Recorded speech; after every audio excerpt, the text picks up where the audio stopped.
pushing on, but then you went too far. When your ship has sailed and all your dreams are lost, everything is wrong, you feel like it's your fault. Just remember, I will be there for you, baby. Remember, there's nothing out there to get you, don't forget it. When life throws lemons, just call on me. Just call on me. Just call on me.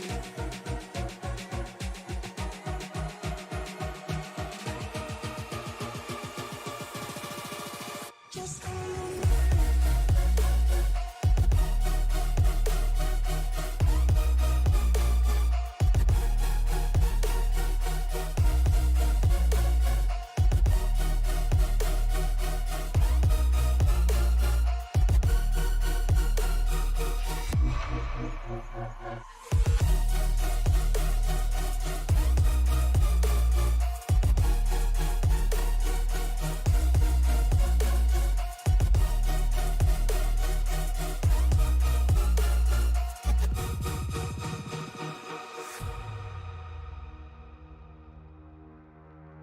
You're stronger now than you ever been.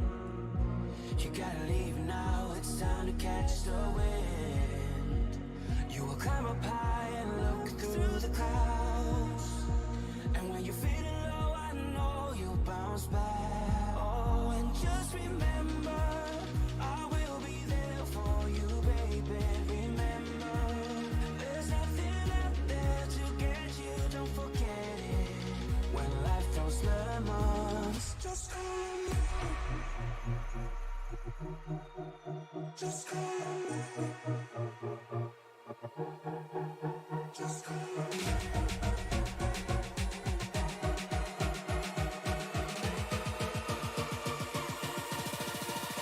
Just call on me.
From Hayama Motegi Haga Togashi, Japan, the Sunday Night Cup League, the SCL Cup Series, is ready to get it on here, international style, on the other side of the Pacific.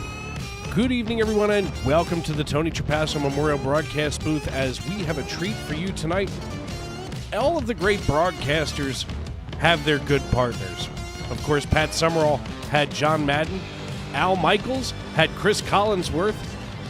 The great one, Joe Buck, has the Hall of Famer Troy Aikman. And tonight, I, Dave Regal, get to call the race once again alongside my Hall of Fame broadcast partner, Mr. Matt Metler, who makes his return to the Sim Racing Media fold here for the first time in a few months tonight, as we are ready to rock and roll here at this 1.5-mile oval on the other side of the Pacific.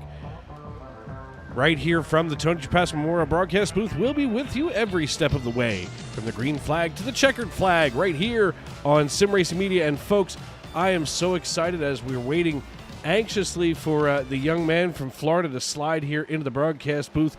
Chris Collinsworth style. Matt Metler going to be joining me this evening on the call. And, it's sometimes you just feel like you're missing your left arm, and with Metler, that is absolutely the case. I'll tell you what, we're taking a look right now as qualifying has gone underway. Lilith Peters going fast time so far. She's going to sit atop the pile with a 35.39. Michael Matta just finishing his second lap with a 35.63. He goes fourth fastest. Most of these drivers just hustled right through qualifying, so it's going to be a quick night here, that's for sure. Of course, NASCAR hasn't been here at Twin Ring Motegi since 1998. As a matter of fact, this is kind of exciting if you think about it. Mike Skinner won the only NASCAR Cup Series, which was an exhibition race back in 98, the Coca-Cola 500, as he drove his number 31 Chevrolet for Richard Childress Racing way back in the hayback. Of course, the other interesting thing about that race was it's also the first race ever that Dale Earnhardt and Dale Earnhardt Jr. competed against one another back in 98. So this whole thing has excitement written all over it tonight, as SCL Cup Series racing already very unique here on the iRacing.com servers. It's an exciting league. I can't wait for things to get underway as Josh Tarrant Hill getting himself cranked up. A little bit of a Jimmy Spencer throwback scheme here in the number 10. It looks like a Pontiac, but it's a Ford. We're going to call it a Pontiac just for so tonight. And I'll tell you what, that Jimmy Spencer number 10 rolling around here on his first lap just looks perfect tonight.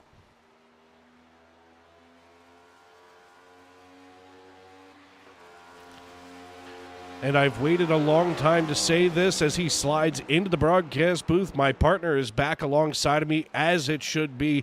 All right in the world, Matt Metler, welcome back, my friend. Dave Regal, what is going on, my man? I never thought this would happen in a million years, but yet here we are. The duo rides again, and what a better place than here at Motegi Twin Ring. Well, listen, I said it here in our race open. I mean, Summerall has Madden, Al Michaels has Chris Collinsworth, the great one, Joe Buck, has the Hall of Famer Troy Aikman, and Dave Regal has Matt Metler. This is just the way life is supposed to be. All is right with the universe. When I got that message from you, my jaw fell to the floor.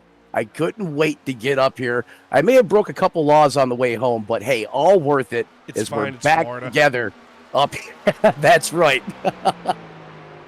But so good to be back here, man, up here with you once again. Well, you're going to be excited to see as Josh Tarrant Hill just finished that Jimmy Spencer run here. As qualifying has just wrapped up, you slid in just in time. We're going to take a quick peek at our qualifying results here on the SCL Winston Cup Series. Lilith Peters going to sit the pole position tonight. Johnny Wood Jr. going to sit on her outside as everybody climbing into their cars. Matt, these drivers in this league are exciting to watch. I cannot say enough good about these guys and girls. Well, that's just it. You got LP, my teammate is Welf Kajikat Motorsports there on the pole. No surprise. That is a phenomenal lap, clocking in at a 35.388. And you mentioned the rest of the talent in this star-studded lineup. You cannot get much better. So many great drivers in this league. Max Caldwell, Austin Call, Todd Merkel. Pick your poison. Any one of these drivers can win at any given time. And that's one of the things I love about being up here in the booth. Without a doubt, as Lilith Peters, as I just mentioned, she's going to sit on the pole position. She'll be joined on the front row by Johnny Wood. Austin Call going to sit on the inside of row number 2, while Maxwell Caldwell going to sit on Austin's outside. Justin Lewis going to sit on the inside of row number 3, joined by Trevor Dalton from Spokane, Washington, on his outside. Row number 4 going to feature Michael Matta and Dalton Randolph out of Sparta, Tennessee. He is Sparta, as Isaac Love going to start on the inside of row 5 as Joshua Yarbrough rounds out the top 10 in the starting order. Todd Merkel out of Dearborn, Michigan, he's going to start on the inside of row number 6, while Johnny Lefevers Jr. from Lenoir, North Carolina. I didn't even know that they had French-speaking people in North Carolina, much less English-speaking people. It's very tough to understand some of those folks. He's going to be sitting on the outside of row number 6. Row 7 going to feature Nathan Harper and Nick Johnson from Atlanta, Georgia, while Chris Myers, but not that Chris Myers, from Chesapeake, Virginia, going to start in row number 8 alongside Will Salamone. Matthew McMeekin and Barrett Flo going to be in row number 9, while Derek Wegman and Adam Brady are going to be in row 10. Zach Archer and Andrew McKenzie, they're going to be in row 11, while row 12 going to feature Chad Jones and Brendan Cornier. JTT, Josh Tarrant Hill, chief cook and bottle washer here in the series. He's going to start in row number 13 alongside Jonathan Casebeer. Matt Schlosser and Mark Brown going to start shotgun on the field, as it looks like Mark Brown did not qualify and is opting not to take the start. So going to be exciting tonight. Just a quick little run here through Japan, as we've only got 28 drivers, 3 extra sets of tires, 4 total, and 100 laps.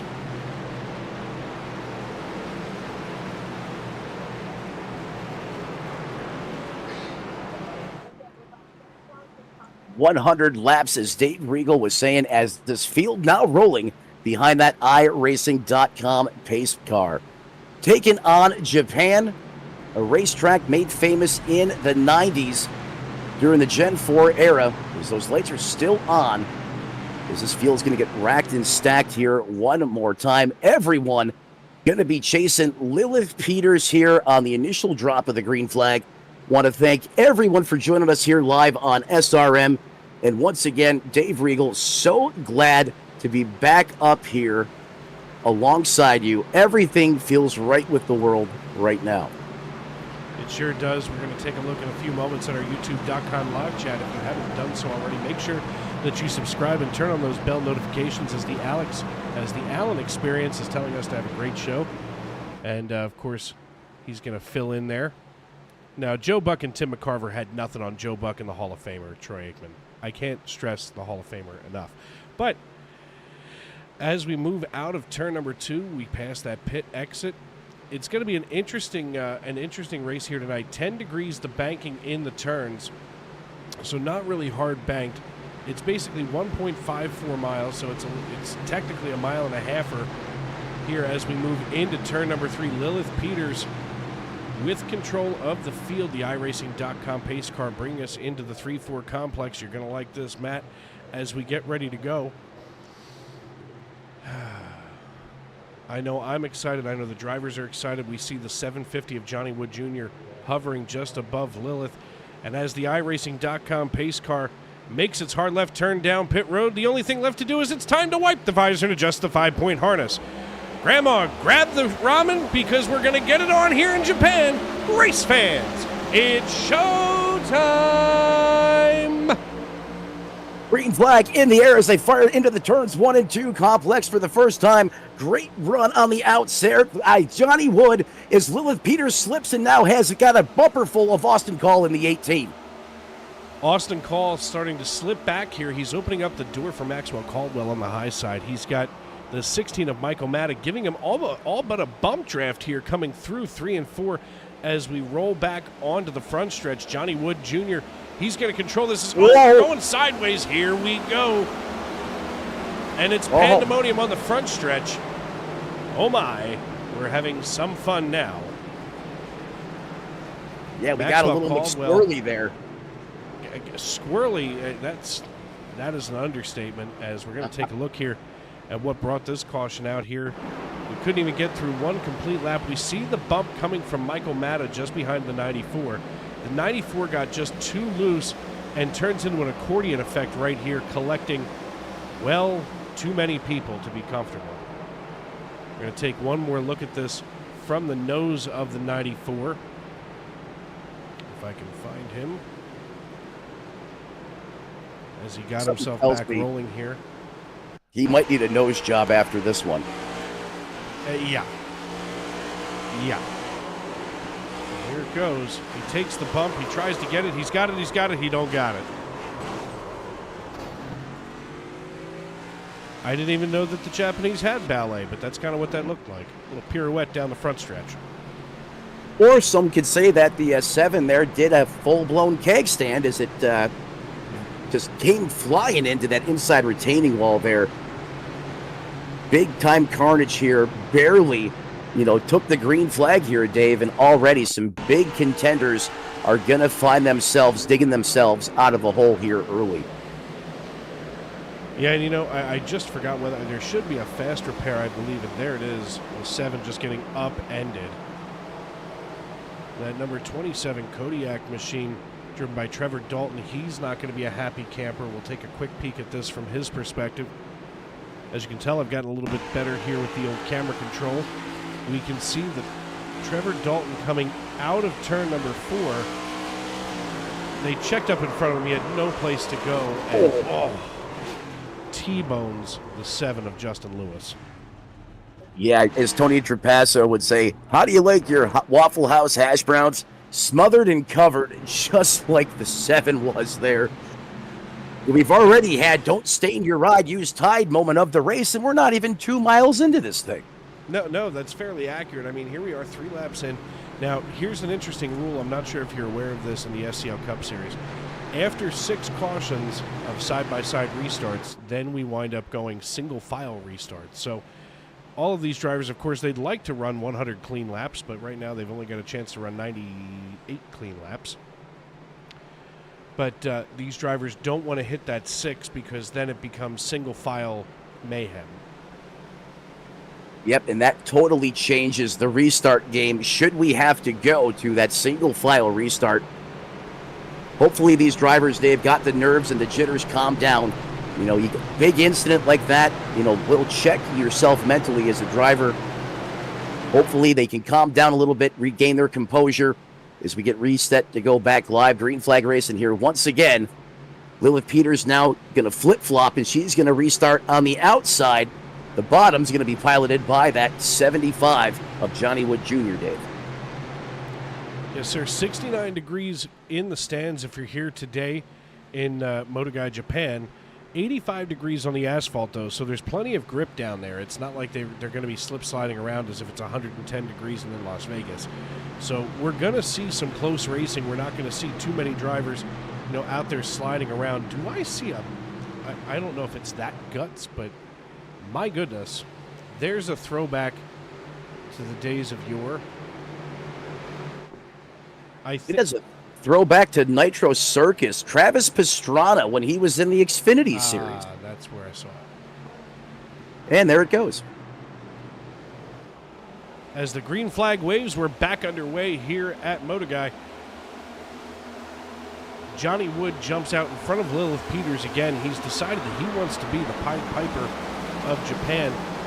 Like we had just mentioned, I mean, this is, at least for you and I, this is the first race that we've seen here at Twin Ring Motegi since 1998, when the Earnhardts raced against each other for the first time. And, of course, Richard Childress Racing had Mike Skinner in victory lane that particular day. I can't imagine the amount of work that it took to get all of the logistics together to ship the cars, drivers. Whoa!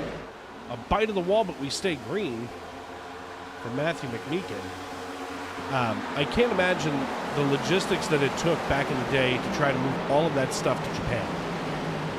I wouldn't want to be on that crew, not even near it, because the amount of time preparation, and could you imagine the stress levels, just everything having to get, halfway around the world, and God forbid, 3 wide, get skinny, boys. There's the 75, I believe that was the 41 there as well.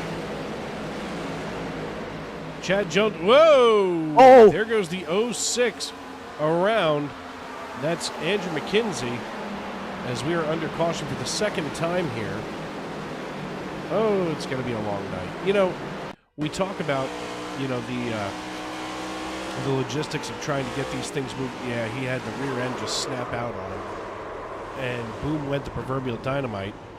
Makes me thirsty for a Coca-Cola for some reason. I can't imagine if that's subliminal advertising or anything. But, I can't even get Amazon to deliver a package to my front door without a little bit of problem. They were managing to get entire race cars across the ocean. Yeah, I don't want that headache. And, kudos to everyone that was able to execute and make it happen. It was a huge success back in the late 90s. God, that makes me feel old, to be quite honest with you. Yeah, I was 10. I was 10. I couldn't Captain drive. Phillips hadn't even been on the Maersk, Alabama yet, so these cars, they were transported over there with no protection without Captain Phillips. Yeah, that's another good point there. All that salt water, all the corrosion that those cars, even today, are susceptible to. But Dave, let's get back to that last incident on the racetrack. It all started there when it looks like, the grip just suddenly disappeared. The back end of the car decided it was going to step out to lunch, and that kind of bottled up the field there a little bit deeper in the field. And again, as you said, delayed fuse there. The bomb went off. Going back to the SRM instant replay now.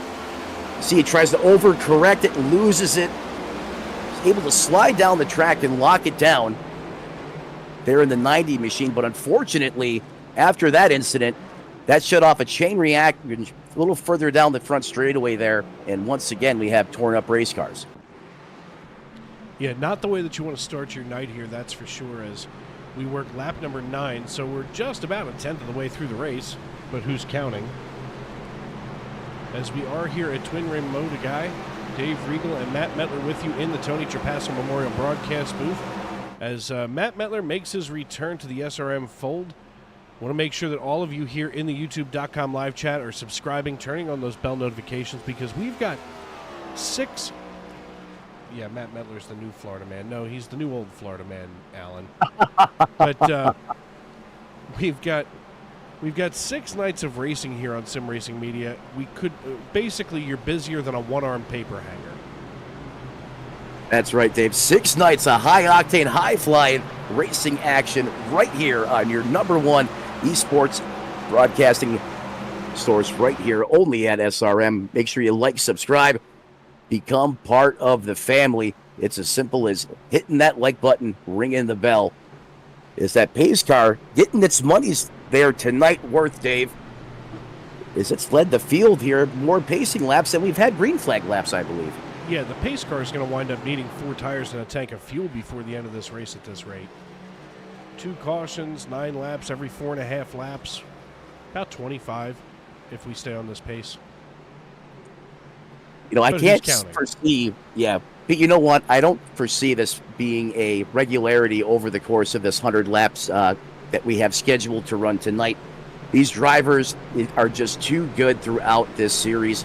I'm pretty certain they'll get this corrected, and we'll get back to our typical SCL type content, which has always been thrilling side-by-side close quarters action.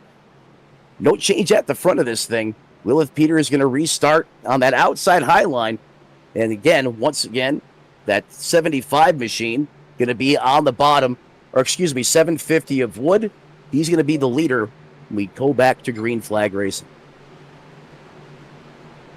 Yep, Johnny Wood going to have control of the field. He'll be taking the low line this time around.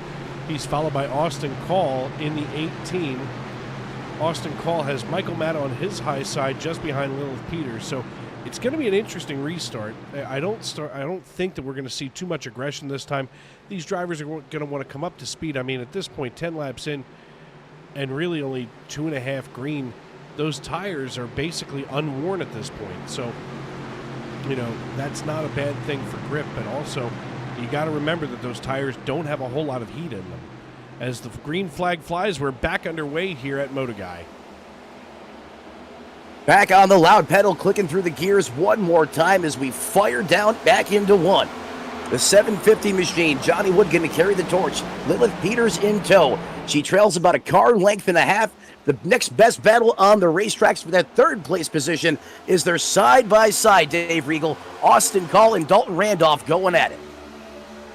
And taking a look right here at Nathan Harper and Dalton Randolph, as right now the 4 of Nathan Harper, a rookie in the Foxfire Foods Chevrolet Camaro, trying to hold his own against Dalton Randolph, while Randolph looks in the rearview mirror. He takes a peek back there and sees Todd Merkel, all kinds of wild and wonderful, coming out of turn 4. I'm guessing turn 4 is going to be our calamity corner this evening, as we look even further back in the field, more side-by-side racing, as Trevor Dalton and the 38 of Zach Archer, the Skittles machine, is out here battling it out for 14th position. Dalton slithers by and manages to get the Kodiak machine just behind Chad Jones. Yeah, the Kodiak machine rocket eating hard on the bottom right now, side by side. And Dave, you mentioned it. There is action throughout the course of this field right now, side by side. Is the 75 going to get a run there on the high side? Bad Chad Jones throwing homage there to Twin City Chevrolet, made famous by the movie Days of Thunder. They still don't have it started. It's a John Force special coming off the corner as they get ready to rock it down the back straight once again. And he makes contact with the wall. A kiss of the wall out of the 75 of Chad Jones, but it doesn't affect him too much. What it does, though, is it allows Trevor Dalton to get the run on the 44 of Nick Johnson just ahead of him. Nick Johnson following Matt Schlosser in the 400 Ford. I thought that the Ford was supposed to be the 500, but that's a whole other thing. As we go down the front stretch, drivers finally getting themselves into a good groove here at Twin Ring Motegi. Dalton Randolph doing battle once again with Todd Merkel, as Merkel is right on his left rear quarter panel there, fender to fender, coming out of turn 2 and down the back chute. Yeah, Todd Merkel, if you're not careful, that man will eat you up and spit you out. You mentioned that turn 4 incident he had. Looked like he squirted out of a hot dog bun there as he had to chase it way down the racetrack. He's got that 2 machine. That Dark Horse Ford Mustang is bad fast right now. He's putting a lot of pressure on that car just in front of Merkel there. That's going to be Matt Schlosser, who's up 17 positions in 15 laps. This man is on a mission to the front. Riding along now with the 27 of Trevor Dalton out of Spokane, Washington. He's trying to work his way past Nick Johnson. We see Johnson getting the run here going into 3, but with all kinds of momentum, Trevor Dalton almost has to check up to avoid hitting Todd Merkel right in the bumper. As he rolls it out of 4, he gets a nice clean exit here. Right now, Trevor Dalton down 6 positions from where he had qualified, up in 6th position, but it looks like right now on a recovery drive is Trevor Dalton. Yeah, on a recovery drive, or perhaps all that mayhem to open this race, he just decided, I'm going to take myself out of this situation. A lot of smart veteran race car drivers do that, and now, as you mentioned, has to make his way back towards the front. However, his race car is still in one piece. Yeah, it's kind of like Q telling 007 to bring it back in pristine order. Some of these cars not going to be going back to the hauler that way this evening. As we take a look here at the 24 of Chris Myers, we see Myers trying to hold his own here on the high side of Dalton Randolph. It seems like that low line is where all of the grip is right now. A lot of these drivers are able to rotate the turns almost perfectly coming out of 1 and 2, but it's turn 4 where it gets just a little bit wider that it seems like becomes an issue. The driver maybe, overcompensates that exit as there. Fender to fender coming through 3, Chris Myers and Todd Merkel. All of a sudden, though, the 27 of Trevor Dalton shooting to the inside. He's now going to get hooked up right behind Merkel. Yeah, Trevor Dalton is there working just off the bumper of Todd Merkel as he's in a battle of his own right now. A little trench warfare going on with the 44 machine there of Matthew McMeekin. He's not going to clear. Here they go side by side. Still, they don't have it settled. Todd Merkel loves what he's seeing in the rearview mirror. They about high-five each other at the apex of the corner. The 44 is going to go up the hill. Make sure he leaves plenty of 2 for that treacherous turn exit. Riding along again with Trevor Dalton on his right front fender as he's going to go down into turn number 1. He's got this one just about right. We don't see a whole lot of glow here on that tire, so he's not cooking the brakes very hard, especially that front right, as he's able to roll it out of 2 and down the back chute.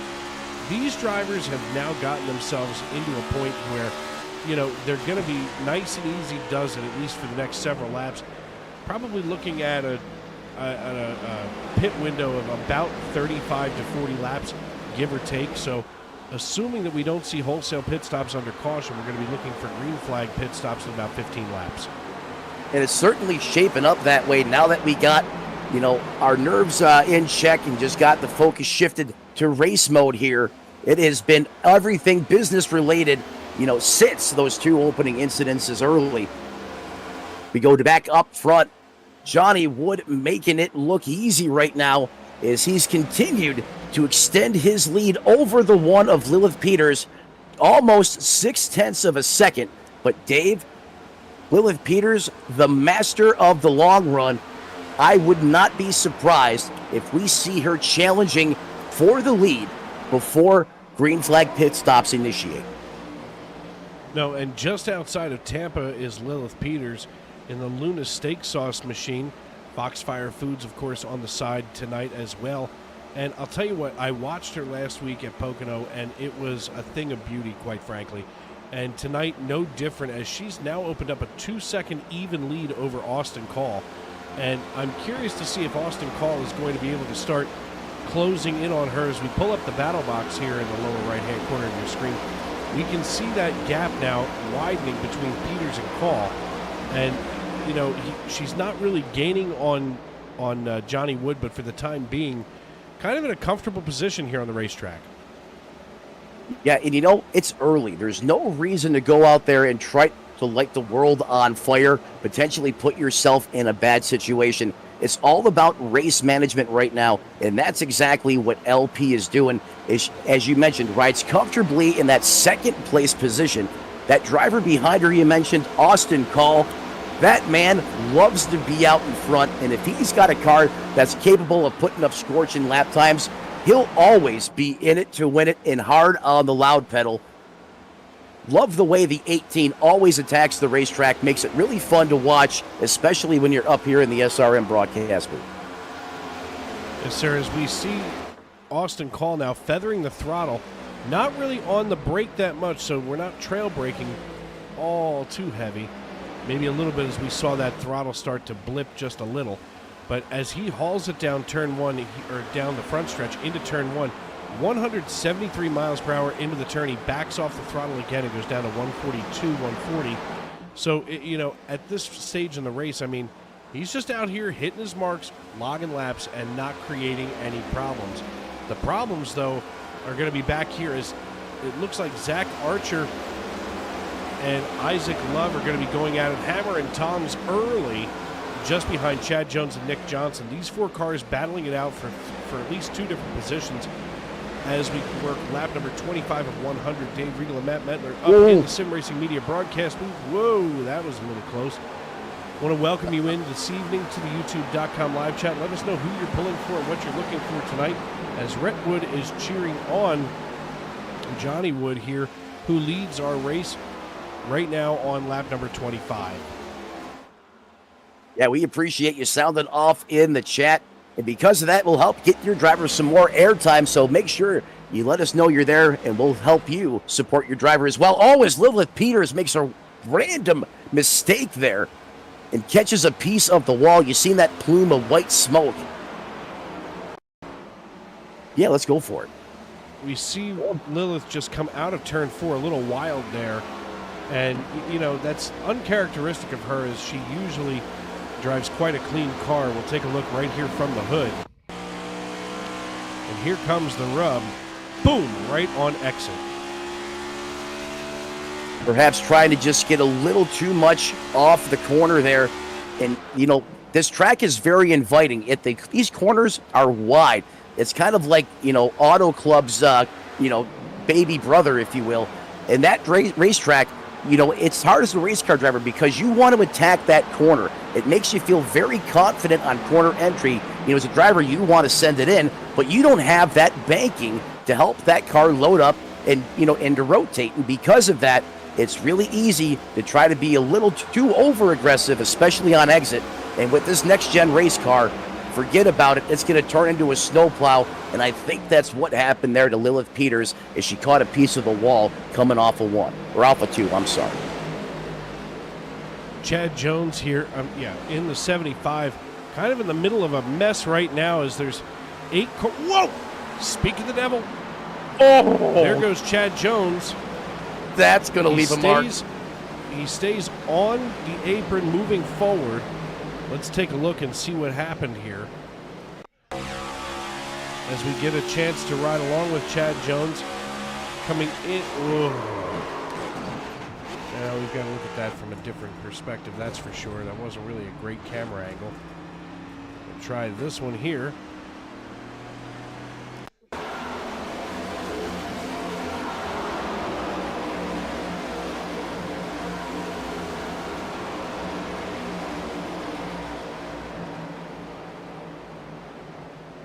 Yep, That's all she wrote for the front clip of that, as you said. Little up close and personal action, extracurricular business right off the back door of that race car. And in the blink of an eye, hooked into the fence there. Hard contact, as Dave Regal mentioned. Hopefully has a fast repair remaining. If not, that's going to be an extended stay in the pits getting repairs done. However, does a great job of keeping that car moving forward. No yellow flag. We stay green, as it's been all Johnny Wood as he continues, and I can't believe I'm saying this, gap the one of Lilith Peters, now approaching a second and a half over that one machine. Yeah, Lilith Peters here at trailing by now 1.7 seconds Johnny Wood, as now it's nearly 1 3/4 seconds. It's almost like that bite of the wall that she got a little while ago really affected the aero package here on the one machine. Taking a look at Nathan Harper, as he is in hot pursuit right now of Barrett Flo, about just under 0.2 of a second now between these two drivers. He's been kind of, in hockey we'd say that he's pestering him, but he's lurking right behind Barrett Flo, waiting for Barrett to flinch the wrong way. Yeah, he's kind of looking like the Intimidator of old, especially with that black paint scheme on that Foxfire Foods ZL1 Camaro. Just trying to get him to make a mistake, right? Make the driver in front of you mirror drive. When you do that, they could potentially miss the corner, overdrive it, and that's exactly what Nathan Harper is trying to do here. Should he be successful, watch that 4-car attack to the bottom side of the racetrack as he is stalking the back of Barrett Flo in that 92 machine, who is currently holding that 5th place position. Yeah, taking a run through our top 10, Johnny Wood, our race leader, as he has been dominant since the drop of the initial green flag. Lilith Peters running in second. Austin Call would be your top 3 right now out of Spring, Texas. Michael Matta in 4th with Barrett Flo. A close 5th with Nathan Harper in hot pursuit. Matt Schlosser and Dalton Randolph 7th and 8th, and rounding out the top 10, Isaac Love and Chris Myers out of Chesapeake, Virginia. So these top 10 drivers all really trying to vie their way just to get through this first segment of the race. I say segment, we don't have stage racing in this Cup Series, so it's one long stage. As on Sunday nights, of course, you can join myself in the Sunday night NASCAR booth.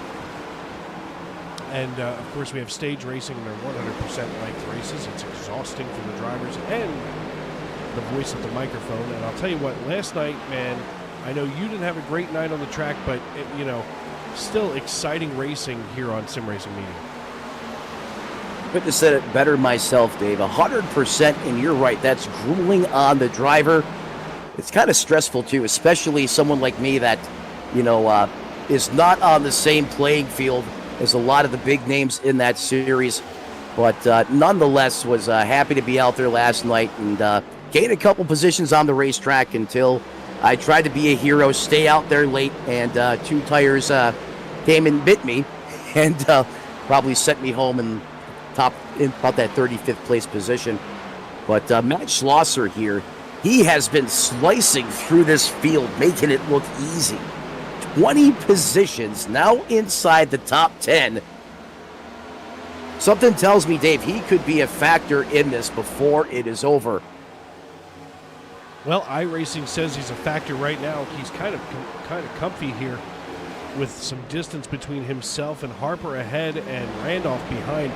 Jamie Call in our YouTube.com live chat says that Austin Call has his season opener at the Houston Motorsports Park this Saturday in the Texas Independence Racing number 8 Legend car. So Austin Call, obviously a real-life driver, running 3rd right now here in the sim. I'll tell you what, I can't make it to Texas this weekend, and next weekend's not looking so good either, but I'll still be there in spirit cheering on Austin Call.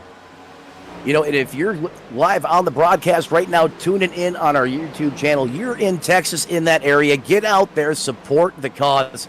Go watch this guy race. I can assure you he is a heck of a wheel man. Just want to wish him the highest levels of success and best of luck as he kicks off his season at his locally operated racetrack out there in Texas.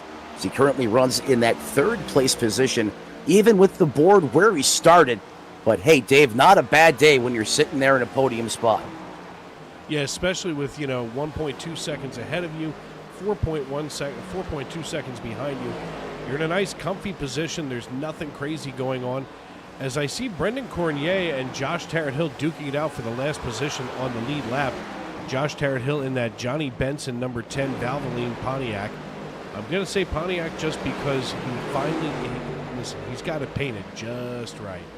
But actually, in all fairness, speaking of Austin Call and getting down to the Houston Motorsports Park, I'll be closer to you than I will to Houston this weekend. That's a great point. Is spring trading now upon us already? I assume that's why you're going to be coming down here to Florida, Dave. I can't think of any other reason to go to that state. I can't. It's either racing or baseball. Thank you, and thank you. But I admire your honesty. The last time I was in Florida, I waited for you. I was like a puppy at the front door of the Airbnb, and no Matt Metler. You know. That's really not fair. That's not how it went. There was some other things that were going on in my personal life at that point in time where I was unable to. But you never know what the future holds. I get it. Listen, there's always this year. You know, that's right. That's a thing that we say in Philadelphia. There's always next year because usually our sports teams wind up choking somewhere in the playoffs. Have you forgotten I'm originally from Buffalo? I know so that for feeling. 4 years, you almost did it. And you thought Almost. Falls in Buffalo were at Niagara. Well, believe me, I had heartbreak in the 90s as a child. Then I was terrorized by the man TB12, Tom Brady. Then I moved to Florida, and then Tom Brady comes to Florida with me and wins us a Super Bowl. It was nice, after having him clean my clock all those years, to be on the winning side of him for once before he hung it up. But I still remember that like it was yesterday. That's actually a really interesting point. I never even put those two things together. That you were able to be there for the Four Falls of Buffalo, and then, oh wow, that's terrible. You had a terrible life as a child, didn't you? It was rough. I can't believe that you don't go to therapy just for Tom Brady. And then you had Jim Kelly and still couldn't get it done because the Hall of Famer gotcha. Vivid memories etched into my brain, Dave. Yes, you're not wrong. It's still as painful today to talk about it and think about it. We see Lilith Peters there complete her pit stop. I said to Chris Claude last night, I say to him at least once a week how much I hate that his Braves ruined my life in the 90s. So I understand your pain. I do. Chipper Jones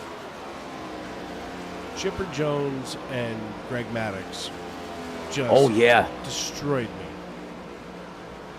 It wasn't just you. I'm pretty sure they destroyed anyone they just came in contact with, especially on the baseball field. But at least we can relate, right? I mean, granted, two different sports, but the pain is real. And so is the side-by-side action between the 4 of Harper and the 62 of Love as they're duking it out. Harper's having a good run here, through 43 laps of competition. He's clawed his way up 7 spots inside the top 10, flirting with the top 5.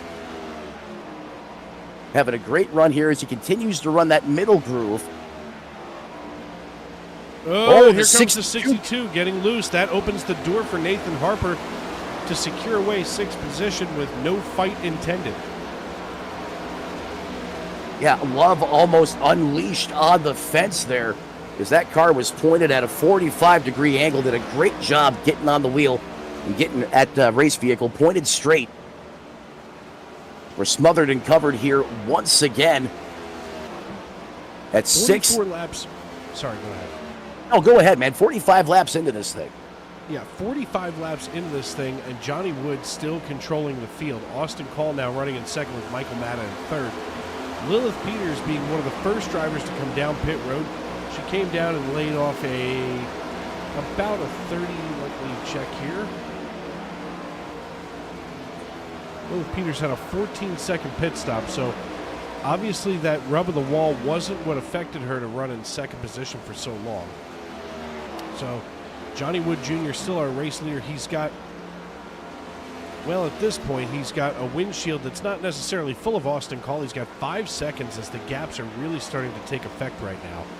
Closest battle on the racetrack is the 44. Whoa! You can't parallel park like that. No, talk about Thanksgiving coming early. He stuffs it in there.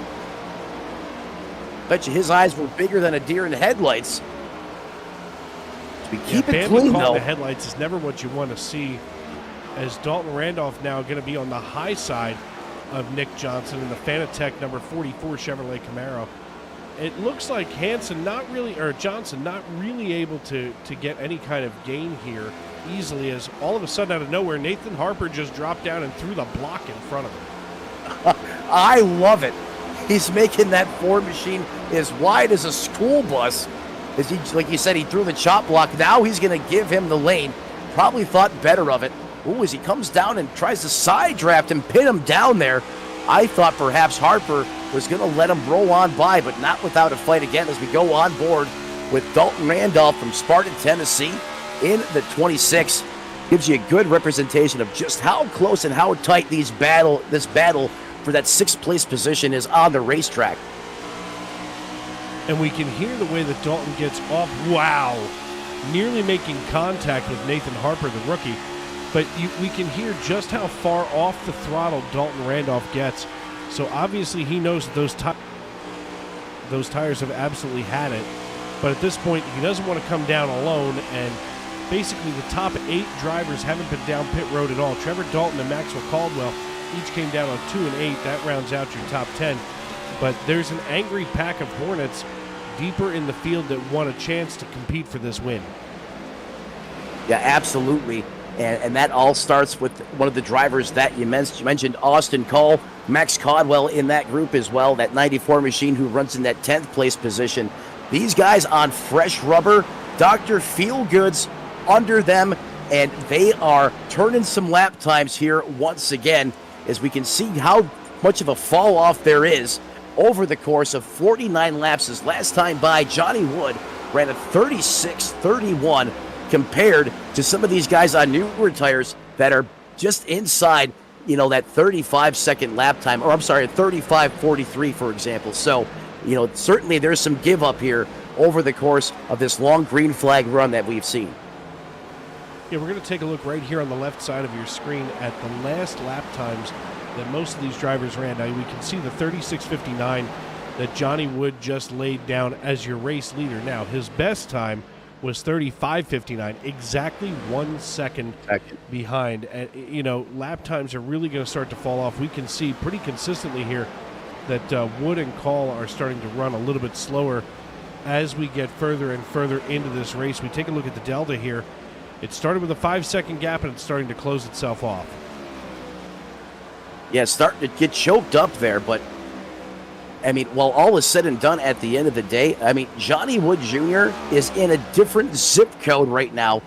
It's like he's out there on a Sunday drive after church, sipping the macchiato, not even breaking a sweat. Mr. Cool in that race car right now. That 750 machine is hooked up as his lead continues to grow, Dave. Now approaching 6.5 seconds over that 18 of Austin Call, who sits in that 2nd place position. Yes, sir, and taking a look here at the pit strategy, all of these drivers in the top 10 basically on the same cycle right now. 51 laps on the tires and fuel from Wood all the way down to Myers, and then Dalton and Caldwell each coming down earlier.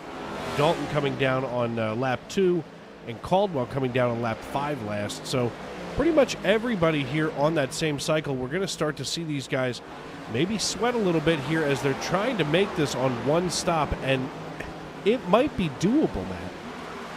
I didn't think it was, but we're seeing otherwise here. And hey, that's why I'm up in the booth and not out there on the racetrack, is they got 53 laps in the bank on one juice box so far here for these drivers or these leaders up front.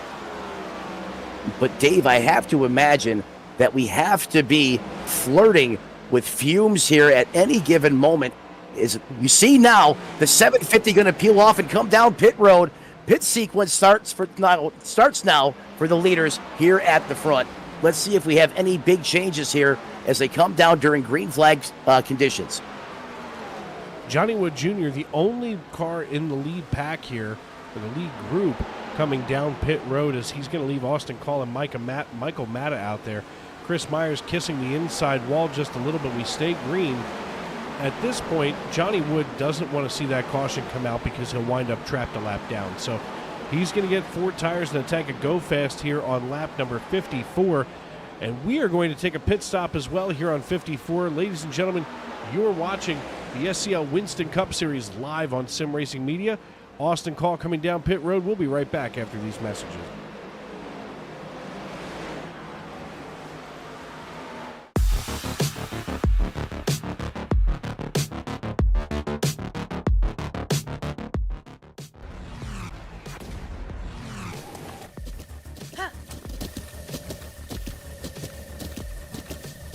With the Butt Kicker Gamer 2, what you see and what you hear is what you feel.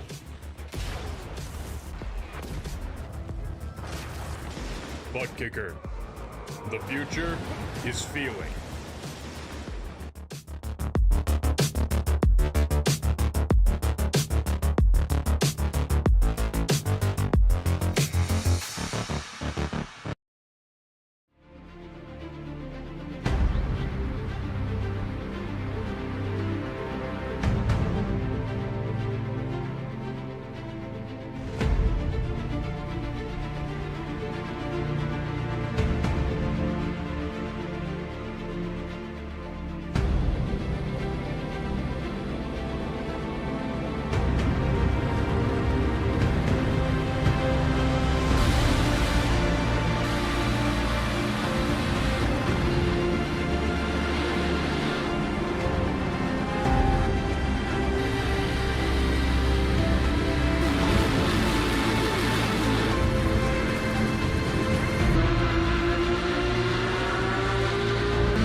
Basket can't defend. He's got the outside line for the second part, and he can't hold on. Going the long way around. We're going to be 3 wide for the lead as they all come to the line. Who is going to take it in the end? And here comes Lockwood. He's going to make the move to the outside. Quinn tries to force him off a little bit, but there he goes.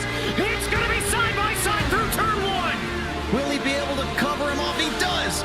Weaving back to the left-hand side. Reynolds is trying everything. The kitchen sink is being thrown at it. They're leaning on each other. Coming into turn number 3. It's going to be a drag race through 3 and 4. Coming back to the line. Here comes Trish on the bottom. Bouchard's going to hold the inside. Tries to be the late breaker here.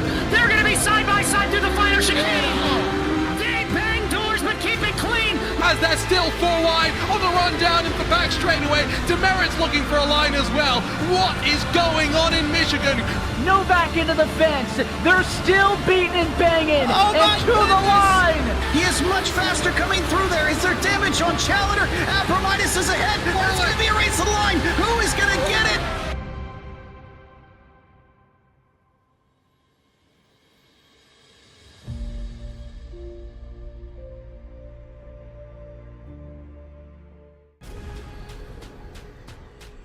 The most realistic online racing sim ever made. This is iRacing. Detailed laser scan tracks, fully dynamic, real world cars, and over 50 series to choose from.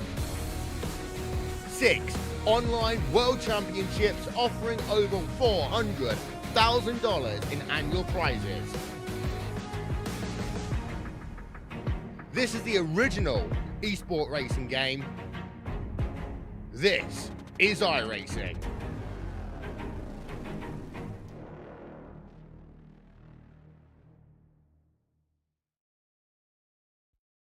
Racing isn't easy, but experiencing it is. iRacing puts you in the driver's seat with the industry's leading sim racing game. Drive on laser scan replicas of the greatest racing circuits from around the world. Go head-to-head against other drivers chosen by skill-based matchmaking to ensure competitive racing at every level. Compete across all your favorite series. In officially licensed cars, engineered to deliver the most accurate driving experience possible.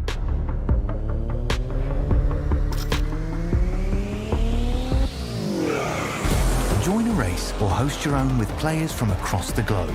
Race against the computer or in a league with friends. Feel the thrill behind the wheel. Visit iRacing.com.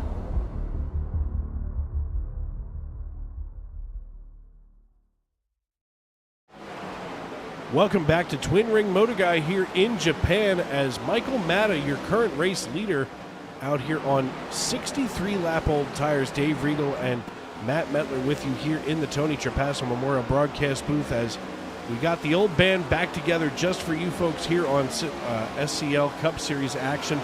Welcome into the YouTube.com live chat as Zorku is complimenting the number 4 design. It looks familiar, and Bismo is cheering on Matt Schlosser. I want to thank all of you for tuning in there. Make sure that you subscribe and turn on those bell notifications as we're here 6 nights a week. Matt, what a race it was for you to come back here so far. You know, I'm still having a hard time taking this all in, you know, being back here and, you know, just thoughts about Tony and, you know, him and I had a good run together, and it's a lot of different emotions, but nonetheless having a great time and so thankful for the opportunity to be up here doing this with you again. And look who got him on the strategy play here. Michael Matta in the 16 found a way to go up there and lead some laps, but that's probably going to change here shortly as the 44 Nick Johnson is there in closing. And just as I say that, the 26 of Dalton Randolph, or I'm sorry, the 7 machine, thought about going for the lead as well. Thank you. Justin Lewis is actually a lap down. He's trying to get it back the old-fashioned way. 3 cars here. All 3 of your leaders, Matta, Johnson, and Randolph, have yet to come down pit road.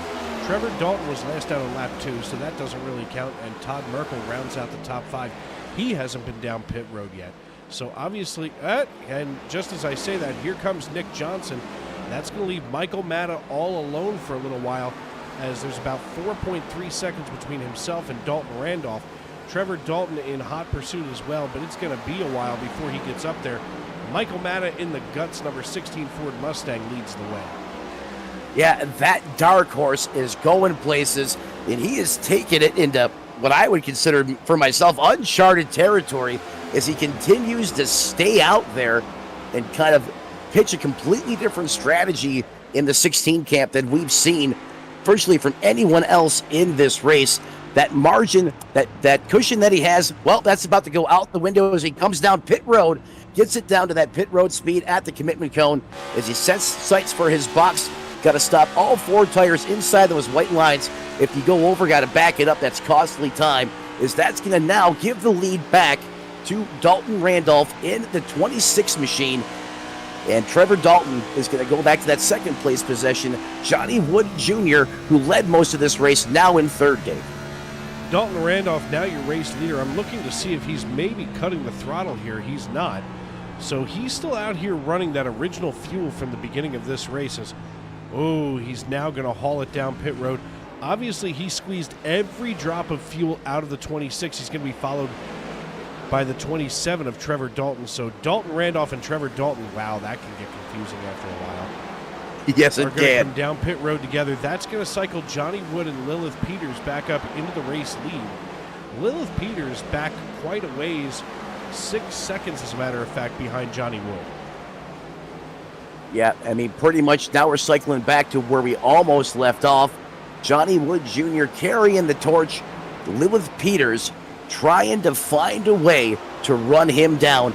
And you can see just how hard she's been working inside the cockpit of that race car. You can see how she's changing up her lines. You know, she's trying to find the right formula for that ZL1 Camaro where she can go up there and can match those lap times that Johnny Wood is running. If she gets some help, a caution flag, she'll be poised, ready to strike. As we see some more pit road shenanigans here, is the 27 and the 26 there of Dalton Randolph complete their stop as they come up to speed here. Looks like you're going to cycle back out onto that racetrack into that 14th and 15th place position. Well, and you got to be careful because Dalton Randolph was dangerously close to getting an unsafe pit exit penalty flag as we go down the front chute here with these two drivers. Now 3 they are with the 38 of Zach Archer mixed in there for the time being. As we head into turns 1 and 2, they are pretty close, all things considered. This is just about the nearest battle on the racetrack with now 31 to go. I can't believe we're already at 31 to go. Here comes the 38 of Zach Archer. And I'll tell you what, even with this amount of laps left, this thing is far from over. It's not over until the checkered flag flies. And just like that, there it goes. Smacks the wall. That's probably going to bring out the caution. No, we stay green. Oh, one thing that never changes, that broadcaster's curse is real. Yeah, here we are just kind of watching them, seeing what's going on. It's kind of calmed down on the racetrack, and all of a sudden, out of nowhere, that broadcaster's curse strikes like a hot iron here as Nathan Harper running in the 4 right now.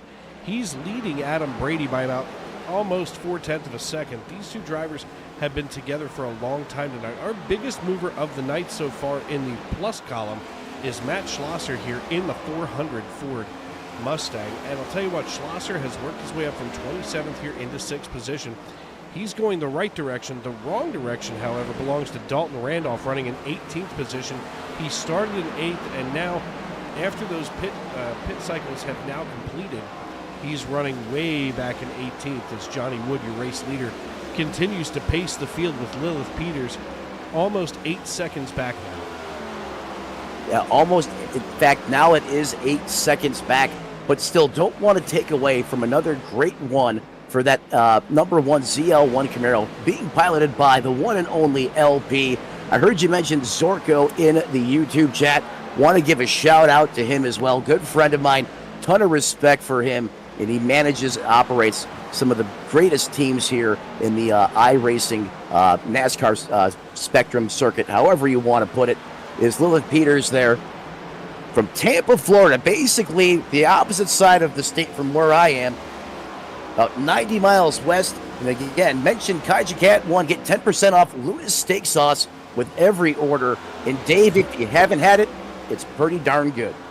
Man, you read my mind just as you were going through your last read. I thought, okay, we're going to pull this up here and get that Cajun Cat code here on the air. So you already took that thunder right out of Lilith Peters. But Austin Call suddenly going to crawl up here on the inside of Lilith Peters on lap number 74. Backs off going into turn 1 and 2. So quite a run coming down the front stretch, but not able to seal the deal with Lilith Peters here in the 1 machine. Yeah, there's the mental chess match being displayed right now. What am I talking about? Using that dirty air, which can absolutely rob one of these next-gen cars of its performance, specifically getting into the corner and set her off. And she was basically using her car as a pick, disrupting the air, making the 18 of Austin Call get really tight there, forcing him to almost run a different line or find another way around the 1. But Austin Call, as good as he is he's going to take the bottom there, has the advantage coming off the corner. Lilith Peters not going to contest here, as now the 18 machine of Austin Call is going to take over that second place position, Dave. Lilith Peters slides back to third. Lilith Peters may be back in third, but right now she's not resetting, she's reloading. As a little bit of a wiggle here coming out of 4. You know, here's the deal, at least the way that I look at it. Lilith Peters commanded second position this entire race so far. Austin Call works his way past. We're 25 to go now here in the SCL Winston Cup Series weekly race here at Motegi, Japan. And I'll tell you what, Lilith Peters is reloading to get up and back around Austin Call. We're going to see her kind of hang back, maybe cool off those tires, try to save them for this final segment of the race. She's got a rearview mirror right now full of the lap car of Chris Myers in the 24. So he's not really a threat to her as much for position as, something, one bad mistake and it's all over. Well, that's just it. One bad mistake, and that's probably exactly what's going through the mind in the 1 camp right now. As you see Lilith Peters there move up the racetrack a little bit and lets the 24 go on by. We've seen her getting loose off the high side there. As you said, she was reloading And I agree with you 100%. I think what she's trying to do right now is getting this race car to loosen up a little bit so you can start to get the back to rotate a little bit, drive with the throttle. She's a very, very... sorry about that. I cut out for a moment.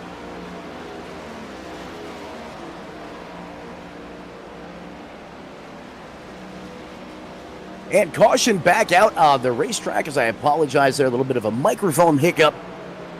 Dave, this changes everything. Take your notes, crumple them up, throw it out the window. Whoa. Oh, hello. He just took a wall right to the face. Remember, we're here in Japan. That is not a safer barrier on the outside, as Matt Schlosser just ripped the front nose clip off the 400. He's going to need a new set of teeth, grill, everything. That was one of the most violent impacts I've seen in this racetrack in quite some time. Yeah, we're going to get a chance to look at it once again here as I try to pull that up. I'll tell you what, as the nose clip went flying off of there, my first thought was, in hockey, he would have just gone back to the bench and maybe, taken a painkiller. But this is more than a headache, that's for sure, as he gets clipped by the 10 and boom, right into the wall. That is not the way to go. And as I mentioned, there's no safer barrier here. You have to remember that, in 1998, there was no such thing as the safer barrier. The unfortunate incidents that led to the development of the safer barrier hadn't even happened yet. So, that's not a thing here, quote unquote, at Twin Ring Motegi. Yeah, I mean, that was a textbook wig splitter right there, as you mentioned. In 1998, no such thing. Safer barriers, the Hans device. That next wave of evolution in safety in NASCAR, all sparked by the unfortunate outcome of the 2001 Daytona 500, where we lost a legend of the sport, Dale Earnhardt Sr. As we go here to pit road coverage, Johnny Wood in his pit box. You see the jack go up. More than likely going to be a 4-tire stop here. Is Lilith Peters also receiving service on her ZL1 Camaro. Let's see who's going to get the jump out of the box here. It looked like the 750 of Wood's going to roll off, and does. And that's going to bunch these cars back up. We haven't had a caution, since lap number 9. So that being said, these drivers have been all out on their lonesome for a long time. This is probably the first time that many of them are going to be battling for position, in the last 78 laps. Yeah, I mean, very two sides of the sword here. They open this race. Two quick, very highly entertaining cautions to open up this race for all you fans at home. For the drivers on the racetrack, infuriating. And we had a little more shenanigans shortly after that. And then it's like we flipped the script and we went green in a big way here. So this now the third caution for incident, Dave. Everyone, as you mentioned, going to be packed back up on top of one another. As Tony would say, pitch a blanket over them. This is going to change everything, and look for the aggression into the attack to be maxed out in the excitometer. Without a doubt, is Michael Matta going to be our race leader when the green flag flies again? The interesting thing about this is that Michael Matta last came down at lap number 66. Let's take a look here at the pit strategy that's been laid out by everybody. Matta's got 14 laps on those tires. Now, Johnny Wood just came down on 79. Nick Johnson and everybody else throughout the field came down on 79. So everybody on fresh rubber except for Michael Matta. You have to wonder if maybe he made a mistake by not coming down pit road, or if he somehow thinks that he's a wizard and going to fly on his broomstick to the checkered flag. Well, hey, maybe he's got some voodoo brewing, as you mentioned, a wizard in that 16 Dark Horse Ford Mustang. He's no slouch. He's a smart driver, been in the series for a while now. I remember competing against him, and he would always find a way to be around at the end of these races. Let's see if Michael Matta can hold off the hard charging wolves here in the bad fast Johnny Rocket, a.k.a. Johnny Wood, in that 750 machine. So we go up to the blip now, get some extended coverage here of this beautiful race facility here in Japan. And actually, we're going to take a look from even higher here. We can see that interior road course, a helipad there, of course, to get in and out of here if you're a VIP. But that interior road course, very popular, of course, with the F1 cars and, you know, the speed bikes and the race bikes and things like that. This race course on the inside is even more exciting than the oval on the outside. Yeah, that's a whole nother animal, that road course there. Obviously, that's going to be much more famous and known than the oval. If you're an F1 fan, you always, or I should say, I always have this event circled on the calendar, as it puts on some great racing here, and it always comes down to the wire 9 times out of 10 when you're here at Twin Ring. Pace car on the racetrack, leading the charge once again, but those lights are out. That's going to give these drivers one more opportunity. Reach up there, grab those harnesses, yank them tight one more time, flex the racing gloves, get them nice and set on that steering wheel, as it's about to be let her rip, tater chip. In the words of Cletus McFarland, full send here for the next 19 laps. Dave, you ready to rock and roll, brother? Man, I am strapped into this lazy boy chair more than you can even imagine as the iRacing.com pace car brings us out of turn number 4. We can see here the man in the stand has the green flag in his hand. The iRacing.com pace car making the hard left turn down pit road. We enter the Geico restart zone, and we are back underway, green flag racing. Matt, the gas pedal one more time. Those V8s come roaring back to life as Michael Matta throws a block on the high side as here comes Mr. Speed, 750 of Johnny Wood, all over giving the business to the back of Michael Matta, but he does not flinch as he continues to hold him off through the corner. Michael Matta in Johnny Wood in hot pursuit. Wow, all of a sudden I can't talk. Johnny Wood in hot pursuit of Michael Matta. He can see that he can get that run. So on those fresh tires, he may want to just try to keep those a little bit cooler. Just behind him, though, all of a sudden, the pitchforks and torches are coming out as Austin Call and Nick Johnson are about to go at it here. Austin Call looking to the inside of Nick Johnson. We're going to see if he's going to try to make the pass, while LP is going to work the high side of Isaac Love. So all kinds of battles here in the top 5. All kinds of battles, and we're taking it all over the racetrack as LP does the jig coming off the corner. And Dave, these 3-4 cars right here, all racing for position side by side. Now here comes the 62, taking it down to the bottom, Eaton on the bottom. He's getting loose off the top. He's going to save it, but however, that momentum shift is going to go to the 18 of Austin Call. He's going to get the spot.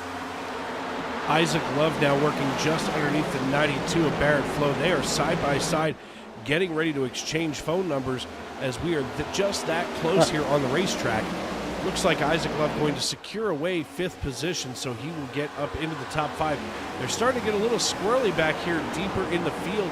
Looks like the 94 of Maxwell Caldwell gets a little bit little wobbly, if you will. It's rumbling, it's stumbling, it's wobbly, but it's fast. Maxwell Caldwell just put a zooter, and I don't know how he fit that car in there. Was able to crank it down like that. As you mentioned, it looked wobbly. That's because he put a ton of wheel in it to make that pass. That was like Bon Jovi living on a prayer, and it was answered. Is Max Caldwell now up to that 11th place position? Man, these guys get so exciting when these laps start to wind down. It is all out, 100%. Don't hold anything back, as now the 94 attacks that 4 machine of Nathan Harper, who currently owns that 10th place position, Dave. 14 to go this time by, as we're taking a look here through the field. I mean, we haven't had a chance to see racing this close in dozens of laps now. Johnny Wood Jr. starting to set sail over top of Michael Matta, as it looks like he was able to secure the lead away from him. We're going to take a look at that pass for the lead, as they were going at it like 2 kids in the schoolyard for a long time here while we were back watching Maxwell Caldwell. We can see all of a sudden Matta tries to draw in front of Johnny Wood. Johnny Wood trying to draw in front of Matta. At this point, it's all about the side draft and whether or not you can get that momentum.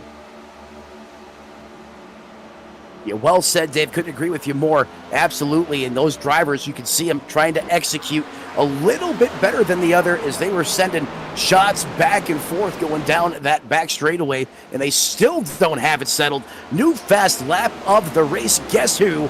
Austin Call in the 18 of 35.54. That is stage 5 afterburner at 18 is flying right now as he starts to close in on the 16 of Michael Madden. 13 to go now, and as you had mentioned, 35-54 laid down by Austin Call, who, of course, going to be out there just outside of Houston this weekend in his real race car.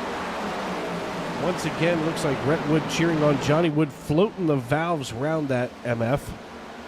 I'm glad I didn't translate that into English at the very end because, well, that's one of the 7 words you can't say on broadcast anything.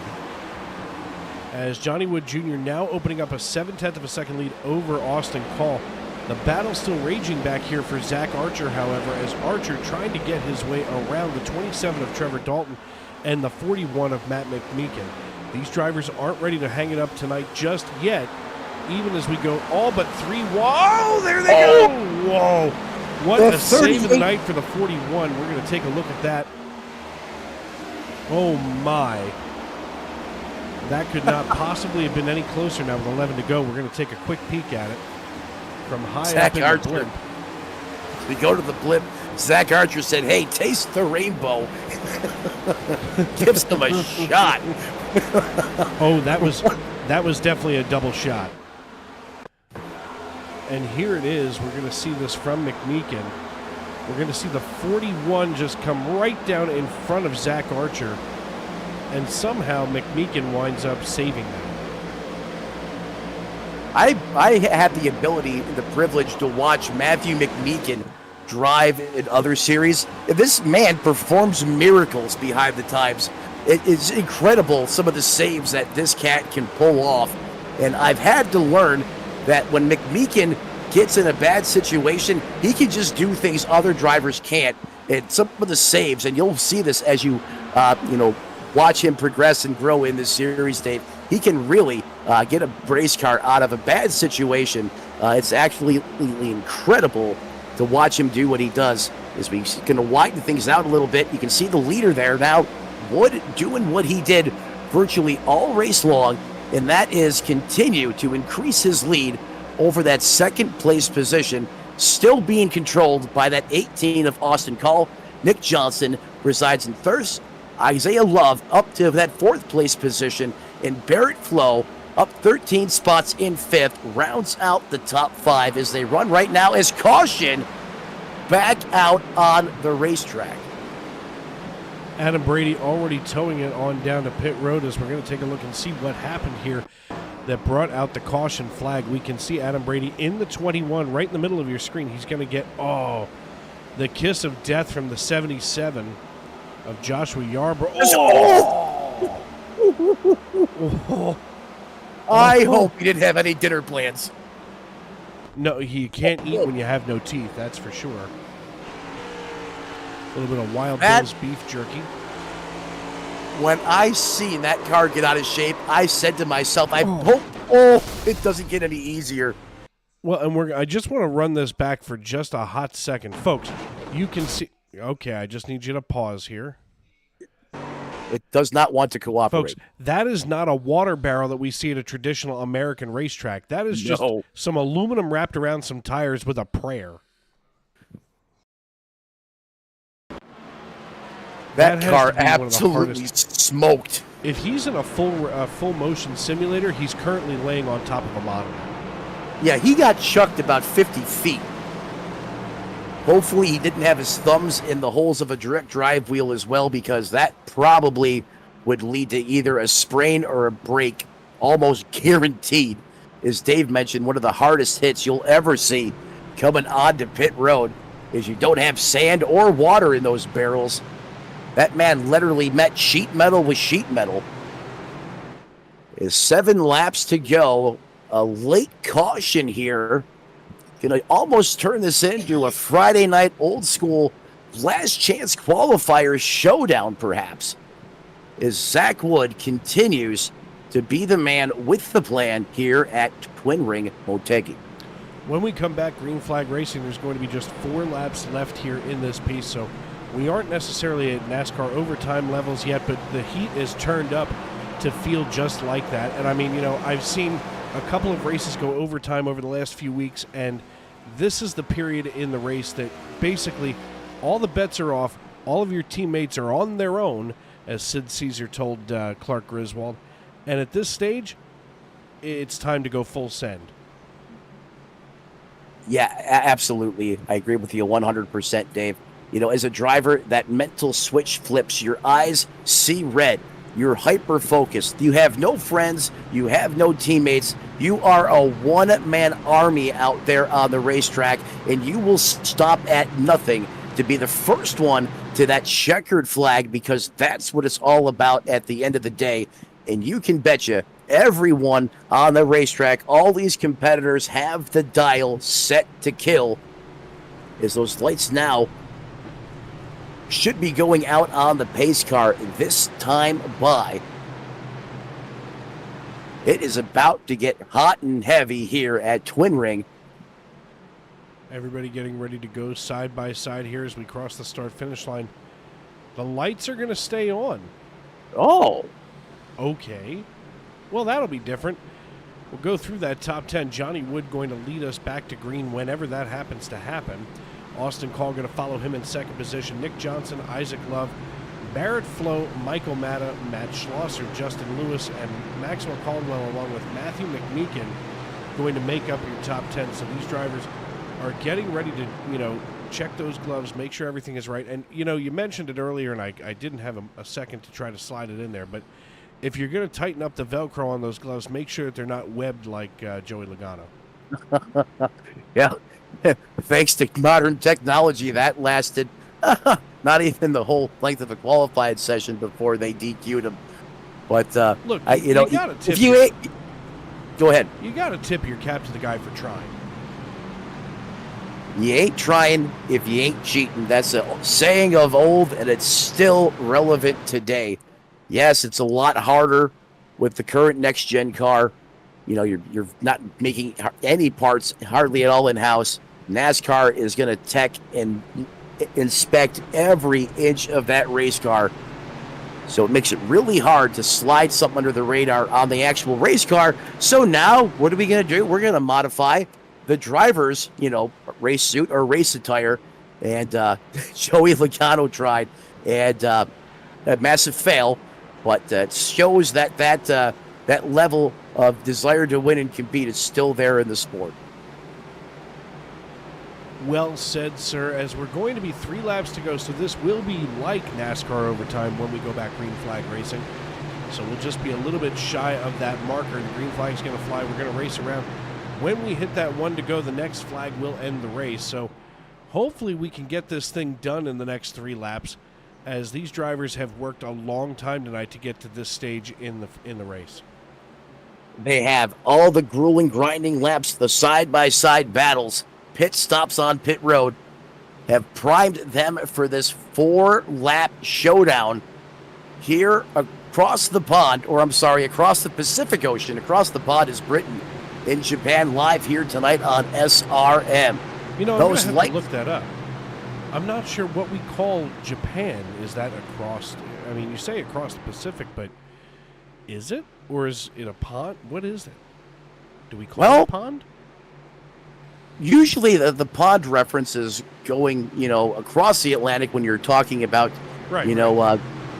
But I'm not sure if there's a slang term for the opposite direction. As that pace car pulls off here, we're looking for the Geico restart zone. He's going to murder the throttle pedal here one more time, and Johnny Wood catches the field on the snooze button a little bit, as he's going to gap him 5-6 car lengths as we're 2x2 Noah's Ark situation. Matta going up there and high-fiving the 62 in love. Austin Call battling it out right now with Nick Johnson. 3 laps to go as we come down the backstretch. Nick Johnson not ready to give up yet. He won't be put to bed early, as Austin Call and he are going to be swapping second position. And I'll tell you what, as we roll out of turn number 4, the popsicle sticks go in the air. We're 2 laps to go.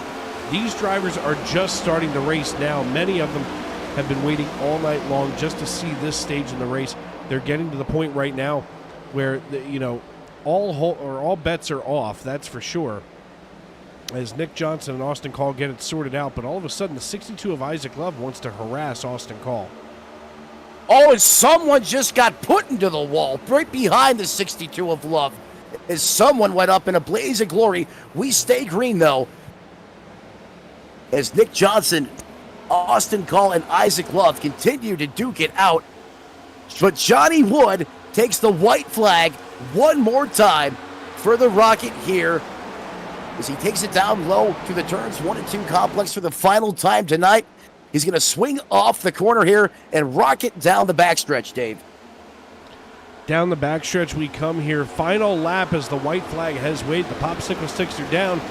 Johnny Wood has dominated this race from the word go. That's for sure. He's followed by Nick Johnson and Austin Call as we come out of turn number 4. We see that checkered flag waving here on the front stretch, and Johnny Wood Jr., your winner at Twin Rings Motegi. He's followed on the podium by Nick Johnson and Austin Call. Isaac Love and Barrett Flo make up your top 5 here at Twin Rings. So obviously a great finish tonight. Johnny Wood commanded this field and dominated every driver here and proved why he belongs in victory lane tonight. Yeah, Johnny Rocket tonight, man, for certain, is he had the formula for this place.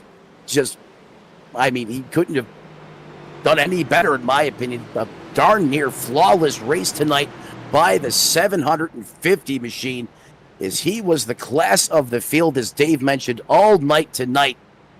Let's see if he burns the house down here, as he should. That ZL1 Camaro was bad fast this evening. Continue to watch him now light up the torch here. He got the candles lit, rolling tire smoke. You see the top 3 finishers there as well. Nick Johnson with a great run, up 12 spots. He's going to come up just a little bit short. And Mr. Primetime himself in third, the 18 of Austin Call. Always electric and exciting to watch. All these guys going to join us up here in the broadcast booth momentarily. Waiting right now for Johnny Wood Jr. and Nick Johnson to get into the Discord channel here so we can get them pulled up. You know, sometimes when you have a good run like that, you almost forget, hey, I got to do an interview. Someone on the team has to grab you.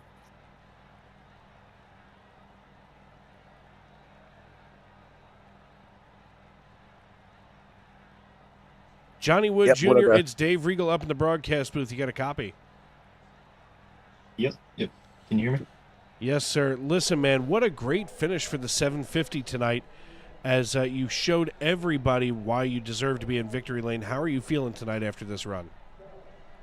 Yeah, it's a pretty fun race. Me and I want to say Austin Call was a good run there at the end. I figured Liv Peters had a pretty strong run at the beginning, but I felt like I held my own when the tires kind of wore out. I felt like that's where I shined.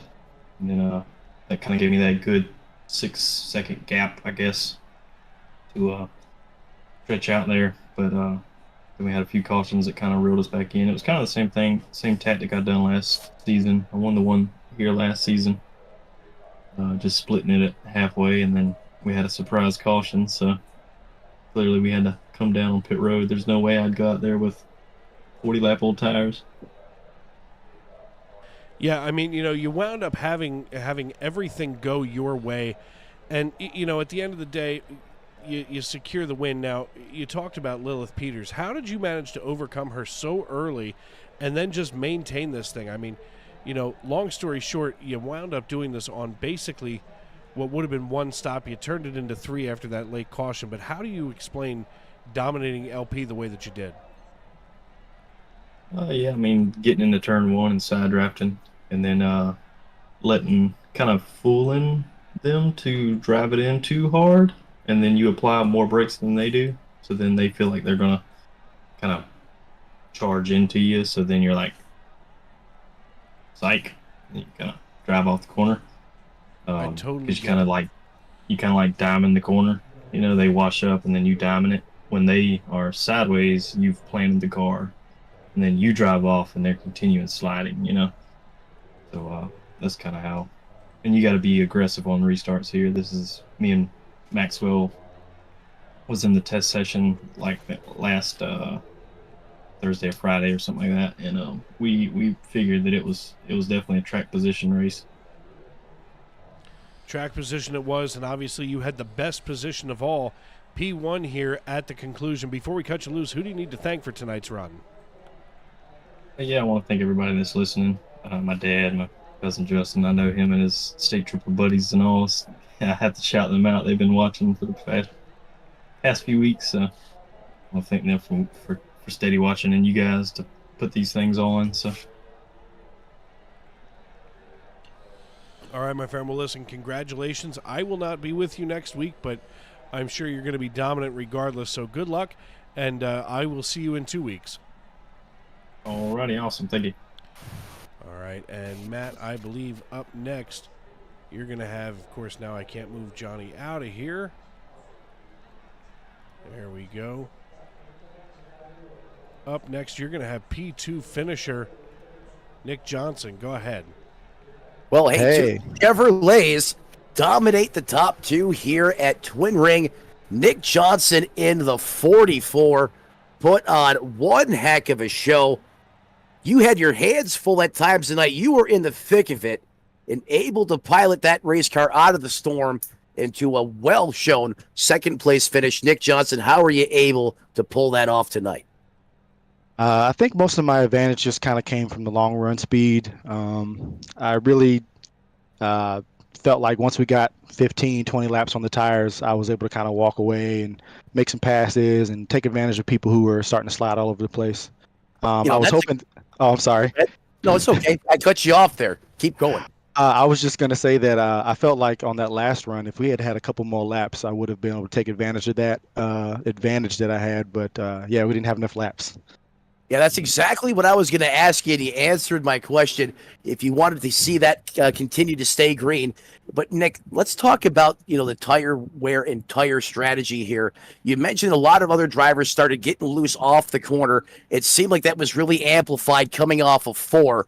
How do you maintain and save those good years so you have that great long-run performance that you were able to showcase here tonight?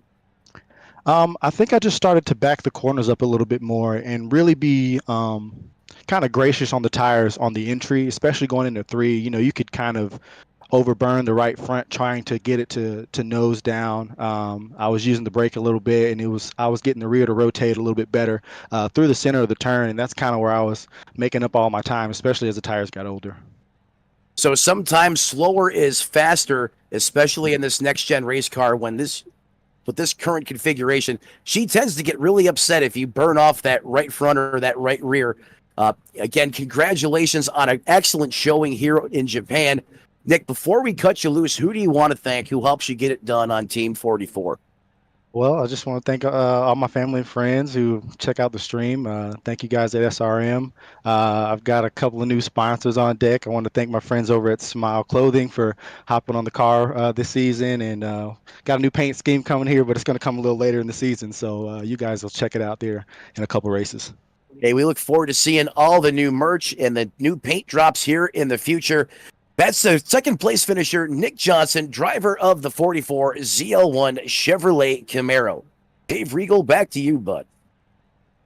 And last but certainly not least, we're going to get a hold of Austin Call as we move Austin up here into the broadcast booth. Hey, Austin, it's Dave Regal up in the broadcast booth. You got a copy? Yeah. Hey, man, listen, strong finish tonight. I know that it wasn't what you really wanted to get done here. Of course, everybody's goal is to hit that P1 position, but still a pretty good night overall for you. What are you thinking, here at the end of Twin Ring Motegi? Missed opportunity. That's kind of what's been going through my head. I definitely I didn't think I could get Johnny. I mean, I felt like we were very even on speed, on the short runs especially. But I just had a bad restart. Steven got around me. I couldn't get back to him. Yeah, it's a rough night, but now looking ahead, it looks like Jamie's telling us that you're going to be out at Houston Motorsports Park. Tell us about that and take us through what your weekend's about to look like. Well, this weekend, hopefully we can get out to at Houston Motorsports Park, and I can't remember the exact part of Houston. We're going to be racing. Practice is Friday. Races is on Saturday. We got Legends Racing, Truck Racing. I mean, I'm doing the Legends Racing and trucks, mods, bunch of other stuff. Should be fun. By the way, that's my dad. He's the track champion in the Legends, kind of. Yeah, it's gonna be fun. That's what I do in real life. It's gonna be a pretty fun weekend. It sure sounds like it. I mean, even as we leave Japan now and head deeper into the season, I mean, you've got to be excited about being able to get underway in the real life racing because, for as much as we love sim racing, there can't be anything greater than, getting out on the real track. Now, next week you head to Charlotte for the Charlotte 600, going to be 125 laps. What's going to be your strategy there at Charlotte? I think my strategy is going to be about the same how it was here. It's going to be save tires, try to save tires, and hopefully run up front, get a lap lead, steal one like I did today. And try to stay up front, hold track position, and maybe I'll actually come out with a win. All right, my man. Well, listen, congratulations on the P3 finish tonight. Before we cut you loose, though, who do you need to thank for this run tonight? Well, I got to thank my real life sponsors, Tunnel to Towers and Texas Independent Racing, my team. Got to thank my teammates. Justin, Maxwell, Todd, and Trevor. They're always great teammates to have, even though I wasn't really near them all night. They're always fun to talk to in these races, even when I'm not near them.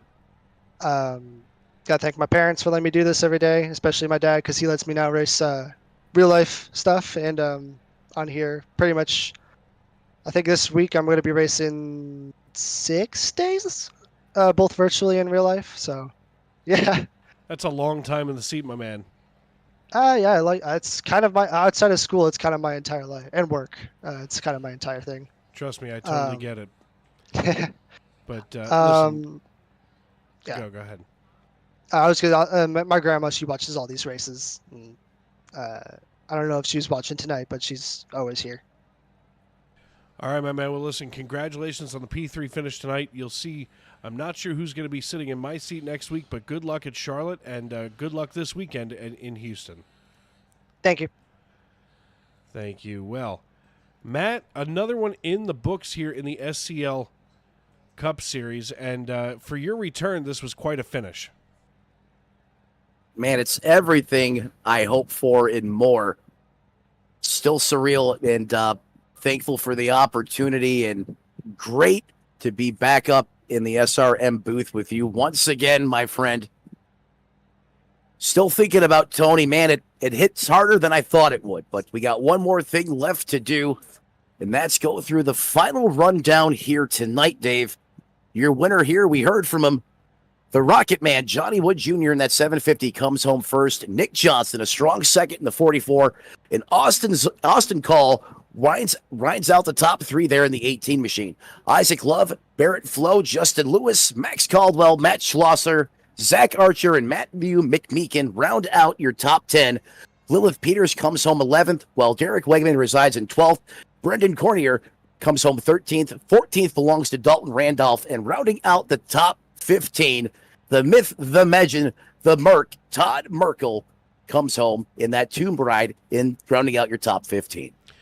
Nathan Harper brings home 16th place honors, followed by Andrew McKenzie in 17th.